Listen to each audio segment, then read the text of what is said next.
Are NFL teams beginning to show that they're scared of Lamar Jackson? We talk about that, get into Lamar's trade request and what teams could offer for Lamar and potential trade packages. We'll talk about the wide receiver hunt for Baltimore, more rumors with that. We'll look at Calais Campbell and that loss for the Baltimore defense and a lot more coming up next year on Locked On Ravens. You are Locked On Ravens, your daily Baltimore Ravens podcast, part of the Locked On Podcast Network. Your team every day.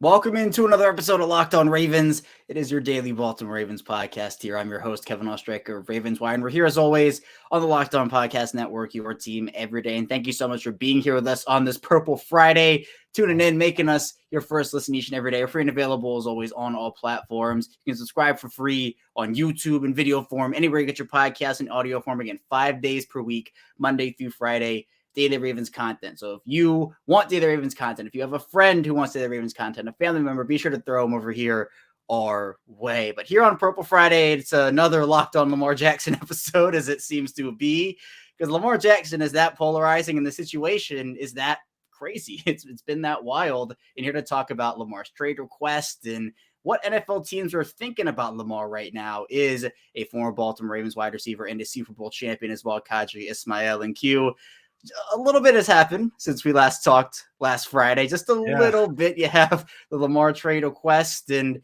I think that shocked a lot of people on Monday morning. But did it surprise you? It surprised me, yes. It didn't surprise me in the way it was released.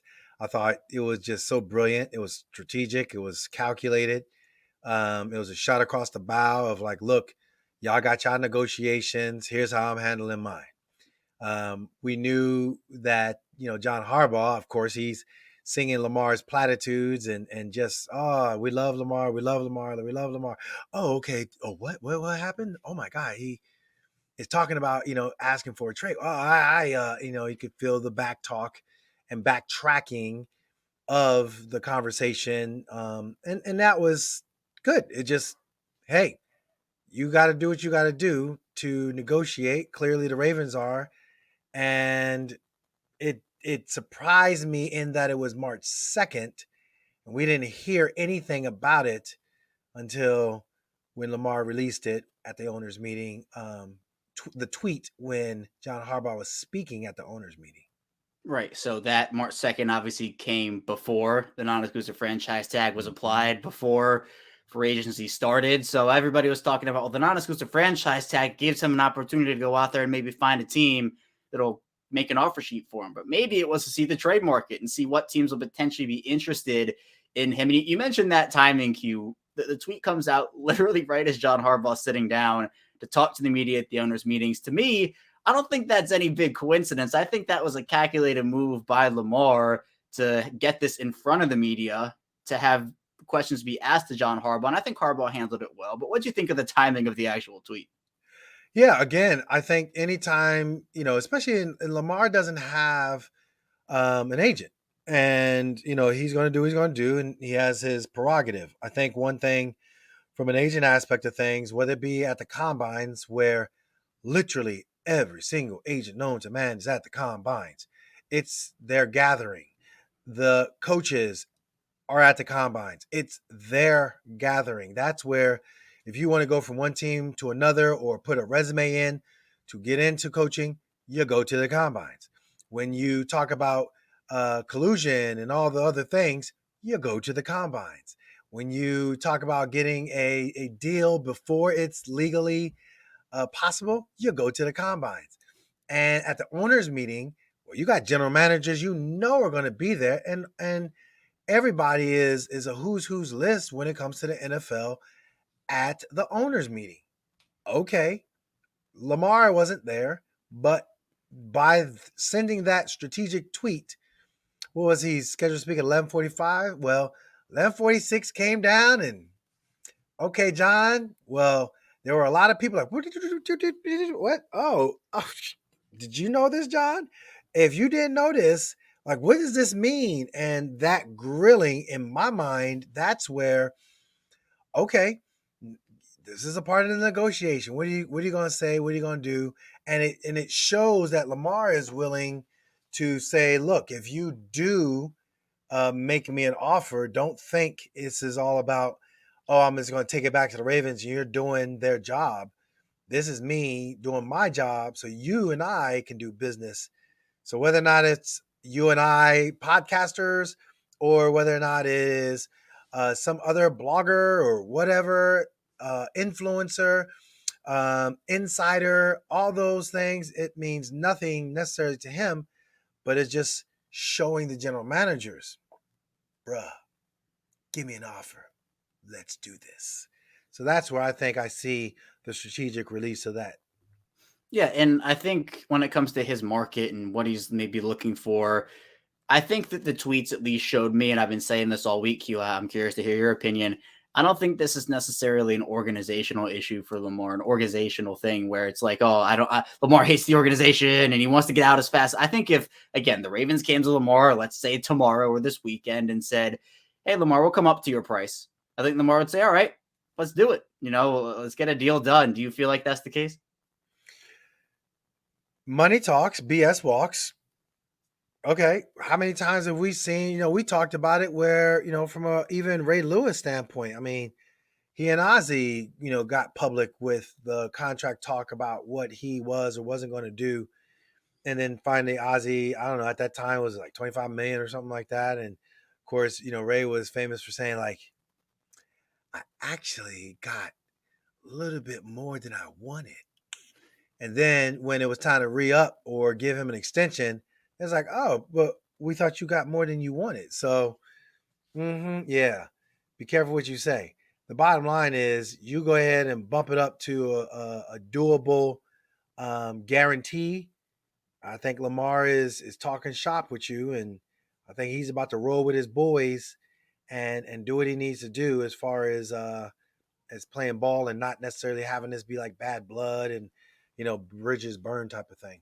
Yeah, and I think when you look at a lot of these teams now, potential suitors for Lamar, we've seen at the owners' meetings, the owners, general managers, and coaches be asked about Lamar, especially from these quarterback needy teams that have fit for Lamar. I think could be a good fit for him. Now, Sarah Ellison put out, I think, a really good tweet. She kind of compiled all the things that these high-ranking officials, coaches have said about Lamar from other teams.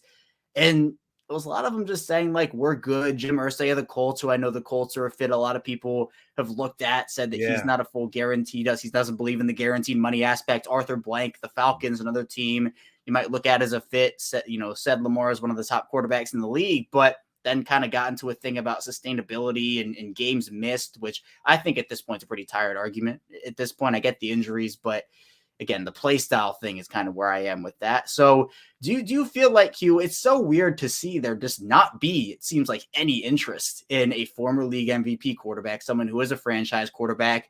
Do you think these teams are scared of Lamar, scared of the money, scared of giving up the assets, or are these teams scared of Lamar right now? I think they're scared of Lamar in the money, not Lamar in the player. Lamar is dynamic. Lamar has more than proven that he wins games. I saw another tweet where the doctor, I guess he's into rehab and football and explaining injuries and all that, which is a cool way to follow on Twitter for the layperson when an injury occurs. But, he put it in how many games he played, and it came out to 85% of the games he played in his tenure as a Raven. So 85% of the games, I mean, that's huge. That's like, bruh, okay, he did what he did. And he didn't get hurt running the ball on the perimeter and all the other BS. He was in the pocket. He was trying to elude rushers by staying in the pocket both times. So, I don't know. I just think that it's about the guarantees. Jim Irsay, he even came out and talked about the whole guarantees thing. Like, bruh, you're talking about guarantees. What was it? NBA, Major League Baseball, they both have their guarantees. This is a scenario where, the owners, I think, are just being stubborn and trying to just hoard it the way they need to hoard it. I think that there is opportunities to tweak it and make it palatable for both the owners and the players. But so be it. This is where we're at. The players had to vote on it clearly, or else, from a collective bargaining standpoint, we would have seen a lockout or whatever. But I just think that overall, when you see the bigger picture of this, it's all about whether or not, Lamar Jackson can get paid guarantees. And it has, very little, if any, to do with him and play style and all the other things. I think those are just smoke screens. Yeah, I think with this whole situation, you bring up a really good point about that. I want to talk about it in the second segment, but it just feels like the guaranteed thing with the DeSean Watson contract just rubbed so many owners the wrong way. I mean, Steve Bisciotti talked about it. He was the first one to really come out and say, well, it's not really something I'm in favor of. DeSean Watson shouldn't have been the first one to get that deal. Yeah. But coming up in the second segment, I do want to continue on that point because it's an interesting one with just where Lamar is with the fully guaranteed money aspect of his deal. So be sure to stay tuned. So lots to dive into on Locked On Ravens. But first, this episode is brought to you by Built Bar, and the Built March Madness bracket is here. And we know you have a favorite bar, Puff, and now's your time to make it count. Go to BuiltMarchMadness.com to vote for your favorite. I'll personally be voting for the Brownie Batter Puff. And if you want the Ravens to win, you better be voting for that bar to support your team, support your bar or Puff. And when you vote for your favorite bar or Puff, you'll be entered into a drawing where 50 lucky Locked On listeners will get a free box of Built. Not only that, but one Locked On fan will win a 12-month subscription to Built to have Built's best bars and Puffs delivered monthly straight to your door. You got to try Built. Built, the best protein bar ever. Seriously, they're so amazing. You won't even think they're good for you because they taste that good. And what makes Built bars and Puffs so good as for starters, they're all high in protein, low in sugar, and covered in 100% real chocolate. That is right. Real chocolate. Run to BuiltMarchMadness.com right now to vote for your favorite bar or Puff and pick up a box while you're there. You can vote every day in March, so hop in and support your pick. We're back here. It's our second segment, Locked On Ravens. Kevin Ostreicher still here with Qadry Ismail. And you mentioned the guaranteed money aspect of this whole thing with potential fits and teams being scared of Lamar or the money. It, to me, does feel like teams would love to have a Lamar Jackson, someone like that on their team. But the guaranteed money aspect, the big contract, plus giving up the assets, that's something that I think scares teams off. But so the reports obviously started with, Lamar wants a fully guaranteed deal. He wants it. That's what he's dead set on. Now we've heard reports where Lamar doesn't necessarily want a fully guaranteed deal. It's just he wants more guarantees than the DeSean Watson deal is. So people are like, all right, just offer him $500 million, give him like $240 and fully guarantees, and we're good here. Or give him like 75% fully guarantees. Or give him $300 million with $250 fully guaranteed. I mean, does that change anything in your eyes, Q, for these owners if it's not necessarily fully guaranteed, but if it's more total money with more guarantees than the DeSean Watson deal? Yeah, I think the principle of it is that DeSean Watson's deal was fully guaranteed, yes, but also when it comes to just overall structure, it's precedent, and it's Kirk Cousins, DeSean Watson. It gets ratified in the Constitution if in fact there is that third person, and you're talking about young quarterbacks, young really good quarterbacks that are up and coming, and those up and coming quarterbacks are going to be looking at, well, what did Lamar get and how can I, and so no one really wants to set a precedent. But I do believe that, yeah, if Lamar is saying, look, I'm not trying to die on the sword, but what I am trying to do is get more guaranteed money. And if, we structure it in a way that is not, total guarantees and it saves face, then I think that's something that the Ravens can really look into. Or I don't want to really even say the Ravens. There's only one person in this contract that really has to look into it, Steve Bisciotti. He's the only one that I think can say yay or nay, period, end of discussion. Yeah, and at this point, I think with these teams and the fully guaranteed contracts of everything, it's something that they don't want to make a trend. The DeSean Watson deal happened. You had here in the Kirk Cousins is another one, but that DeSean Watson deal, again, I think there was such a collective sigh of relief when the Kyler Murray deal came out right after that, and it wasn't fully guaranteed because I think that was something here. But Lamar, I think in terms of just, you give him 95% fully guaranteed or 90% fully guaranteed. I think the principle somewhat remains the same, but at the same time, I mean, this is a player that every year, Q, the quarterback market's going to go up and up. And it's not like it's going to all of a sudden just fall off a cliff where it's going to be, oh, they're back to $100 million contracts on, 5-year deals. It's not going to be that way with the TV deals, with the talent of the players, Joe Burrow and Jalen Hurts and Justin Herbert and Trevor Lawrence. It's going to go up and up and up and up. So that's why I think, at least I've been talking about, what if they extended them back in 2020 when they first could? What if that was a situation where we wouldn't have to talk about this from now on? I think that's a situation where so many people would have been so happy if they were to just get it out of the way. And that was that. Yeah, I that's one of the things I kept saying every time I was asked this week, hey, what do you think about the Lamar Jackson situation? What do you think about? I'm like, man, like the Ravens, they had a bird in the hand. Like, just go ahead and make it happen. Like, do your thing. What is doing your thing? Doing your thing simply means go take it to the next level. It's an MVP guy, breach the subject when it comes to a contract extension. Talk to whoever you got to talk to and make it happen. And that's exactly what it is, where, we saw Josh Allen get the deal. I was still in the camp that Lamar would have been the first guy in that class to get a deal. But obviously we're here talking in 2023. Lamar still doesn't have a deal. At this point, Josh Allen's deal looks like an absolute steal for Buffalo. Even the Mahomes deal, the $500 million, that's not really $500 million, but it's still, that looks like a steal for Kansas City. So hopefully something gets resolved there soon. But Q, with trade requests, I think trade packages do have to be talked about. And it's interesting because just because a trade request has come down does not mean Lamar is actually going to get traded here. Even in the coming days or coming weeks, there is still a path for him to stay in Baltimore. Well, let's say something does happen. We talked about the Russell Wilson trade package. I know you and I have done it before as well.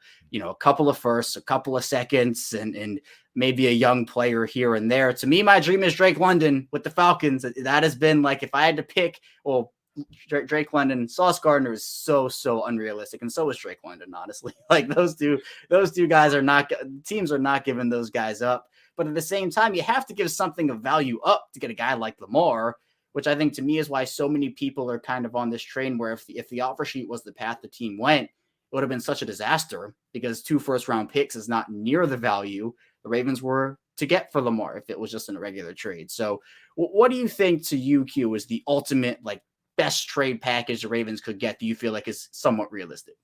So I think, when you look at part of, if you look at what the Jets are trying to do with Aaron Rodgers, I think one of the things that really helps that out is if Joe Douglas can be like, look, let's do something conditional. If he plays MVP style, you get more. If he doesn't, you get less. I think any team that can sort of negotiate, yeah, absolutely, you're going to give up some ones. But then you can also do it from a conditional aspect of things. Look, we'll give you some 2s. It'll go up to a low 1 if, Lamar hits these certain parameters. I think there's ways to be really creative and help out your team, not hurt your team as far as losing draft capital, and at the same time get a quarterback who's an MVP in his prime. And would you be disappointed if the Ravens were to make a trade, they were to give Lamar to some team and they only got, let's say, 2 firsts and a second and 1 player? Do you really think it should be along that Russell Wilson, firsts and seconds, and that was 3 players that they got? I mean, what's kind of like a low offer for you where you're kind of like, they could have probably done a bit better? So if I look at it, when the bottom line comes down to the 2 firsts, right? And you have right of first refusal. All right, Ravens, you're going to give up. They got to give us 2 firsts. This is where, from an agent aspect of things, if you had an agent, then you can shop around and see who really is what's what. Then at the same time, you can also have your agent get creative as far as like, look, don't worry about it. Here's what we're going to do. Here's what we're going to propose. Here's how it's going to be handled. I think ultimately, if it goes where you're pushing out years, and I'm talking about like maybe not a 2023, but like a 2024, 2025, maybe 2026. That's stretching it a little bit, but I think there are packages that could be had easily with 2024 and 2025. I don't think that that's out of the realm of possibility when you're talking about, quarterback the likes of Lamar. Yeah, and I think you and I have talked about the whole what happens if this goes until after the draft, if this lingers on into May and June and July. I mean, how concerned would you be with the potential placement of these picks? Where the Colts right now, it's number 4. With all the you could get a top 10 pick here, a top 10 pick there. If you trade Lamar after the draft, Lamar makes whatever team he's going to better, and that's giving you a couple of late 20s. Would you be disappointed in that if it was a couple of late 20 picks? Not that I would be disappointed. So I think this is the gamble, is what I'm trying to say. Like, you put yourself in this position. Sure, we already talked about it. If in fact you got the, what was it, 4 quarterbacks that are, like next level first rounders, they're going to be gone, whatever. If you wait till after and you're like, yeah, we're going to get Lamar, but now this is the creativity. We know we're probably going to be good with Lamar. We got, the pieces in place to do what we need to do, but we'll go ahead and throw in some second round picks, or even say, look, we'll go ahead and give you an extra late first round conditional pick. In other words, that 2 can go up to a 1 if it is one of those cases where Lamar just straight up shines, which we know he is, and you feel like you got the short end of the stick. Right. So it almost be like incentives that are for Lamar standards pretty easy to meet, so that, I guess it protects a team in case of injury or in case of Yeah. just the trade goes really poorly. But Yeah. then I think for Baltimore, that would increase. I think if that were to happen, I think that could net Baltimore more, because there is the risk factor of saying, well, what if it doesn't work out? So if it does work out, I think in that case, it could maybe net Baltimore more. So that's interesting. I haven't heard that before, but I think it's an interesting idea, especially it has happened in trades before. But I think in a trade like this, it might be a bit unprecedented, because yet you don't really see those pick stipulations, pick incentives happen in a big move like this. So maybe this can be the first time that something like that happens. So coming up, we're going to talk about wide receivers. We're going to talk about Calais Campbell and a lot more. Still a lot to come here on Locked On Ravens. But first, this episode is brought to you by FanDuel, and the tournament's heating up, and there's no better place to get in on the action than FanDuel, America's #1 sportsbook. That's because right now FanDuel is giving new customers a no-sweat first bet up to $1,000. Up to $1,000 back in bonus bets if your first bet doesn't win. Just go to FanDuel.com/lockedon and sign up today to claim your no-sweat first bet. Then you can wager on everything from the money line to point spreads, so which team will be cutting it down the net, all in an app that's safe, secure, and super easy to use. Don't miss your shot and no-sweat first bet up to $1,000 when you join FanDuel today. Just go to FanDuel.com/lockedon to sign up. Make every moment more FanDuel. We're back rounding out Locked On Ravens here on Purple Friday. Kevin Oestreicher still talking with Qadry Ismail and Q. I always say everything ties back to Lamar, especially wide receiver. And we've heard reports over the last couple of days about potential big wide receiver options. Guys, we talked about here, you and I, DeAndre Hopkins, Odell Beckham, Cortland Sutton. But it almost seems like Baltimore might be gearing up to make a wide receiver move, a big one at that. I mean, we've talked about how big it is, but out of those 3, DeAndre Hopkins, Odell Beckham, Cortland Sutton have been the names. Which one could you rank them in order? Which one would you be the most happy with, and which one I think you might be still happy with, but might be on the bottom of that list? So bottom of the list would be Cortland Sutton. I mean, I think DeAndre Hopkins goes toe-to-toe with Odell as far as catch radius. Odell lives in fame and glory with the Giants catch, and then from that point forward, just his charismatic, amazing personality.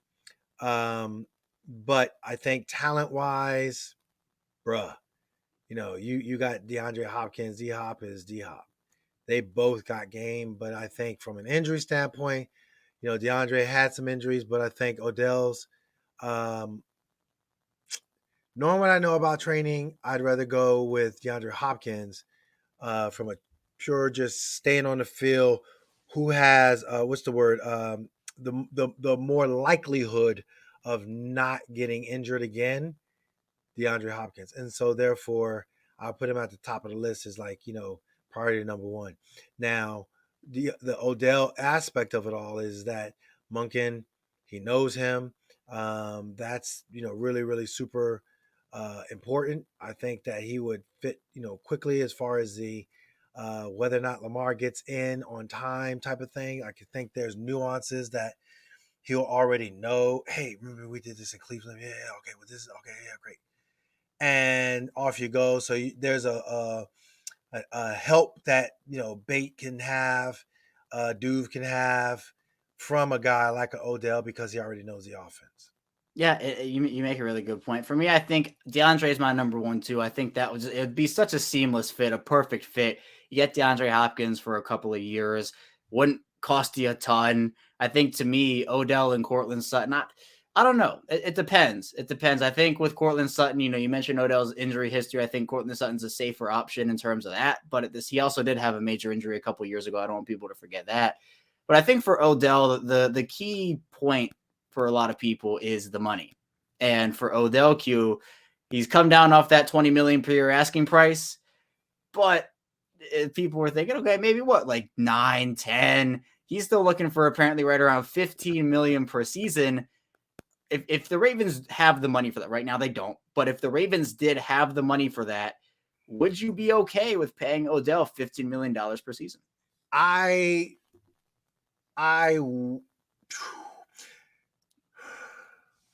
So we had, who was it? AJ Brown, and I'm thinking of the other guy that was next level in signing a fat contract. But AJ Brown, we'll just use his, and that was in that 11 million range.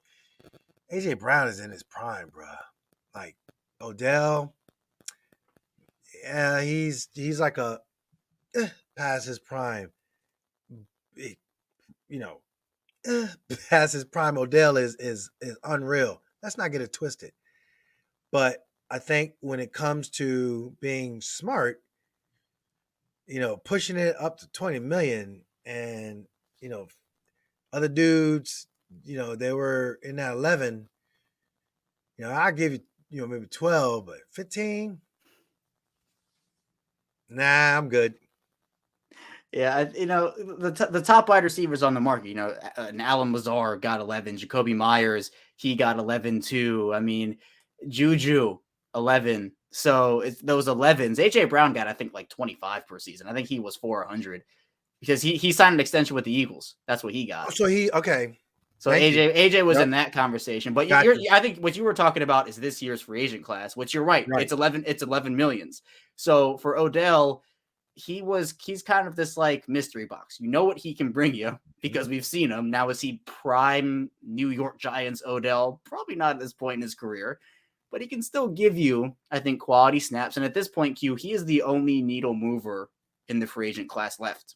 I mean, other than that, are you bringing back DeMarcus Robinson? Like, that's not a needle moving move to me. I think Nelson Agholor is fine by him. Like, if he's not by himself, like if he's the move, you're just back to where you started. Yeah. But if he's a move with a DeAndre Hopkins, with an Odell, I think that's a much better path.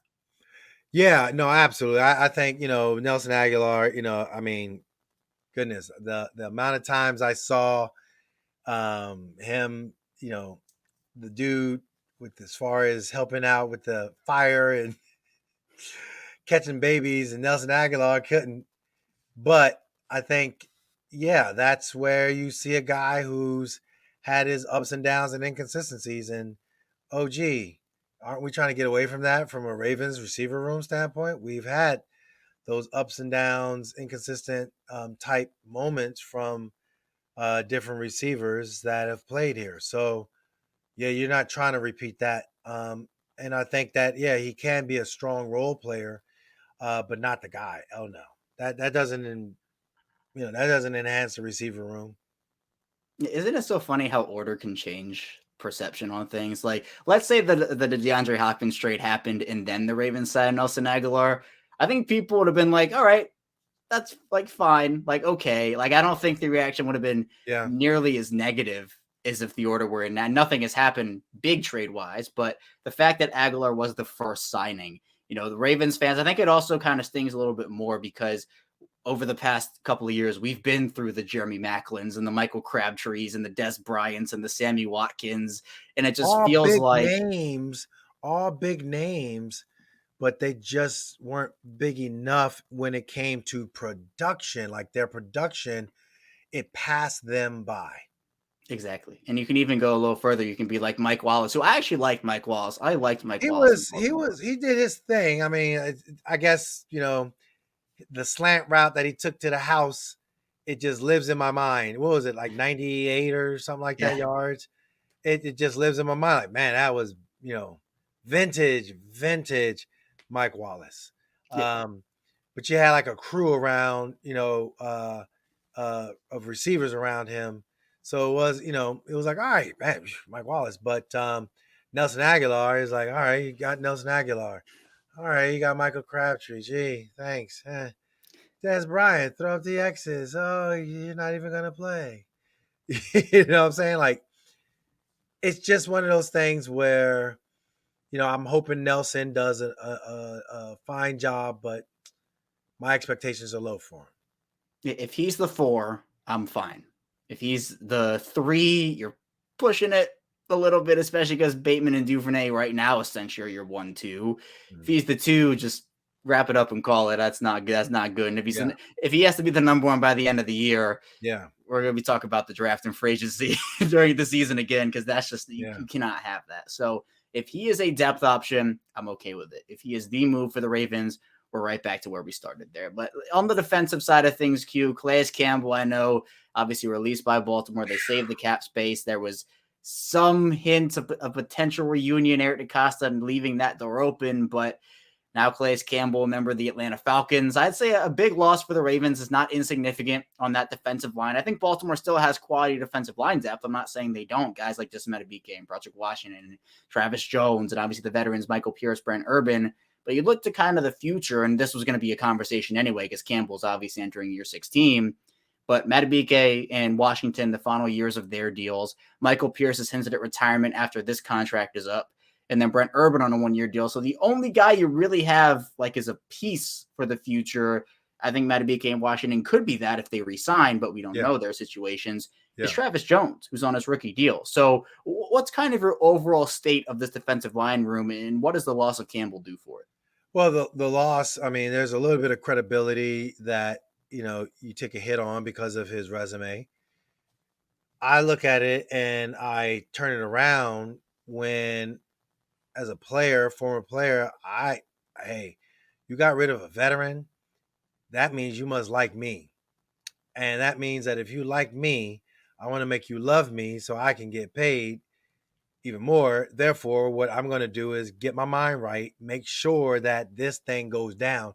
And this thing going down is basically I got to ball out. And if I'm Travis Jones, BK, Washington, bruh, we're going to have this year. I think this offseason I'm coming in, the best ever. I'm leaving no stone unturned. I am the guy. I am in shape. I know my moves. I got patented moves. I'm doing everything possible to make sure I'm all set. And it starts with those dudes up front. Everything starts with the dudes up front.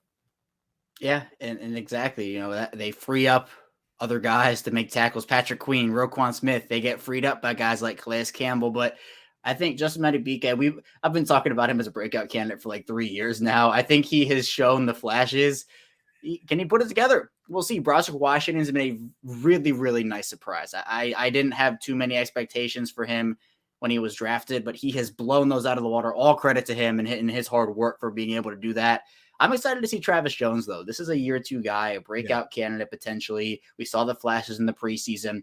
I think him being able to get more snaps, more opportunities, and also I think a lot of people forget how good Michael Pierce was in the snaps that he took. Obviously got lost very early in the season, but he was very good for them in those areas that he played in and in those games that he played in. So for me, I think Baltimore is okay in the short term, and obviously Campbell is only a short-term option. I think you do lose something with Campbell, but it's time for other guys to step up. It's time for the younger guys to step up and show what they're worth, and I think they have that potential, but can they actually act on that is the next question. Because that's all I have for you here today. Thank you so much for Joining me here once again as we talk a ton of Lamar Jackson as always. And I don't know if there's going to be a resolution next week, but maybe a trade, maybe a wide receiver trade is what we hope for next week.